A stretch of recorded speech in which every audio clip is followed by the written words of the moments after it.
আসসালামু আলাইকুম স্যার। ওয়ালাইকুম আসসালাম। কি মিনাস, তুমি এইখানে কেন?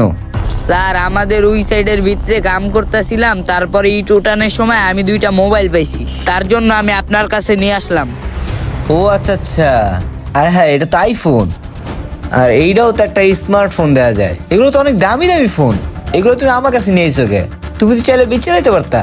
না না না স্যার, এগুলা কি বলেন? আস্তাগফিরুল্লাহ আস্তাগফিরুল্লাহ, আমি কখনো আমার ইমান বেচে খাইতে পারবো না। তাছাড়া অন্যজনের জিনিস আত্মসাৎ করলে আমি সারা জীবন জাহান্নামে থাকবো। স্যার স্যার আমার মাফ করবেন, আমি এমন কাজ করতে পারতাম না। আরে শুনো, আমি আসলে সত্যি তোমার ইমান পরীক্ষা করতেছিলাম, বুঝছো? আর এই মোবাইল দুইটা আমি ইটের নিচে রেখে আসছিলাম।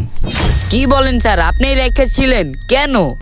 ঠিক আছে, তাহলে শুনো আমি কেন এখানে মোবাইলটা রাখছি।